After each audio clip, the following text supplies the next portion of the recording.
guys, this is Kiri with Healthfully Rooted Home, and today I'm so excited to take you through my daily block schedule.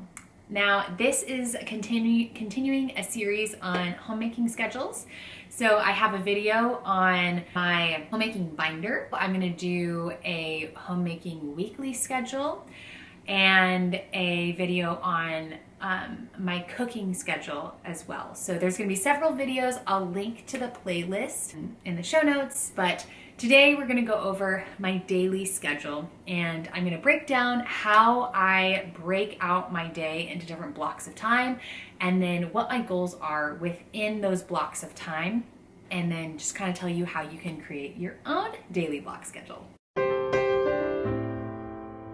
Okay, so my daily schedule is the first page in my notebook, and I'm just gonna go through what mine looks like, but I'll give you kind of a generic idea of how I might create mine if I were you. My daily schedule is separated into blocks of time. Okay, so I have a 5 a.m. to 9 a.m. block, and then I have a list of all the things that I want to complete within that block. Then I have a 9 a.m. to 1 p.m. block, all the things I want to complete within that block, and then a 1 p.m. to 6 p.m. block, and then a 6 p.m. to 9 p.m. block, and all the things that I want to complete within that time. So I'm not going to go through each and every task that I do throughout the day, because that would make this video very long, but I do have this actual breakdown in the blog post where I talk about my schedules, which I'll link below. But I'm going to go through a general outline of kind of generally what my goals are for each block. So let's start with the early morning block. That's the 5 a.m. to 9 a.m. block.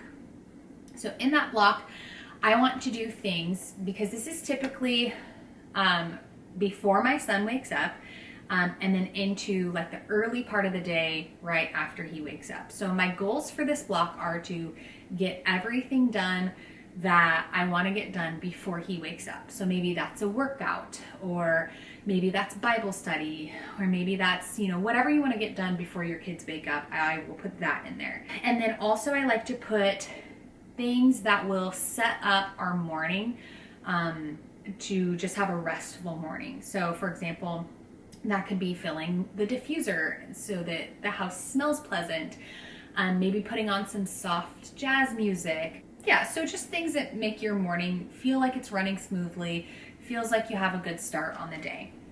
I have on here, start a load of laundry. I love having a load of laundry started before my son wakes up, because I just feel like if I get it started before he wakes up, it's less likely that I'll forget about it.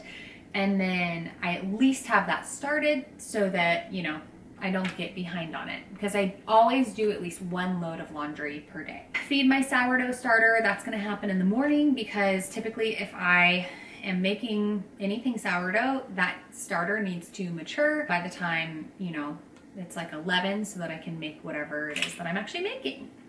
So I'll do that in the morning, make my bed, and then I also, this is key for your early morning block, is to figure out dinner. So to prevent being in a scramble at dinner time, you do this in the very first thing in the morning, like very early morning. Figure out what you're making for dinner. If you have a meal plan, look and see what's on your meal plan for that day, and then make sure that you have your meat pulled out and defrosted. If you have any grains that you have to soak, be doing that. So just figure out dinner, and then that way you can go throughout the entire day knowing exactly what you need to prep, right? So like if I'm making tacos, I know that there's gonna be a lot of vegetables that I'm gonna have to chop up, some meat that I can make, and I will spend all day doing as much as I possibly can before it actually gets to dinner time, so that we can actually have a restful dinner time routine. Okay, some of the other stuff is just really granular stuff, which I'm not going to get into, but that's like the general idea of your early morning block. So then my Mid-morning to into the afternoon block is really like the meat of the day. So I have 2 blocks that are like the meat of the day where I'm getting everything done. This is one of them. And you can block your day out however you want and however makes sense for you. So if you're working around a work schedule or a school schedule or something like that, your blocks might look entirely different, and that's okay. But having a block schedule is great because you don't just have 1 hour to get a task done, right? You have several hours to get a task done, and you can just work around however that makes the most sense for you. Okay, so 9 a.m. to 1 p.m., I'm prepping dinner, I'm making sure I switch my laundry, and then this is when I get my chores done. So whatever is on my chores list, which I'll get into in a minute, that's what I'm doing in this block. We're doing lunch, which is always leftovers from the night before. This is when I work on my blog because this is when my son naps. So that's that block. Then the 1 p.m. to 6 p.m. block. This is my second block where I am like getting stuff done, right? And also this block is the last block that I have before my husband gets home. He gets home at 6. And so my goal for this block is to get everything done that I need to get done in that day that I didn't get done in the previous block. And then also to set up for a restful house for when my husband gets home.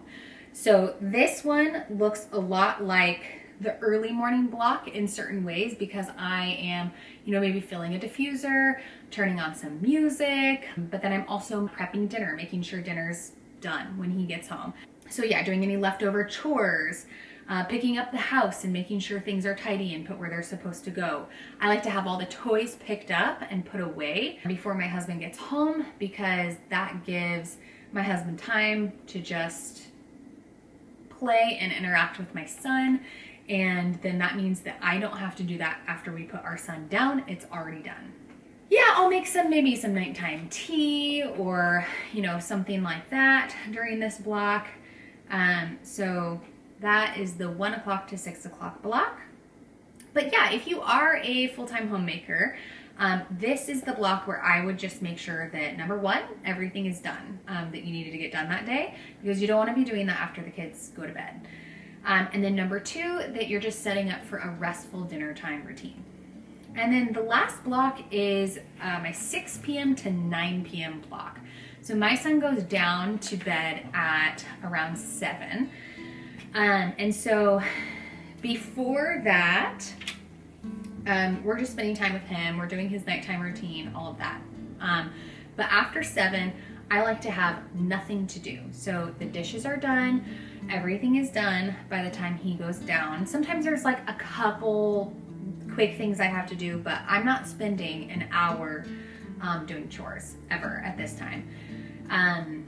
And so this is my restful time. This is the time that I get to spend with my husband. This is the time that I get to, maybe stretch, or if I didn't work out that morning, I'll work out that night, or do a Bible study,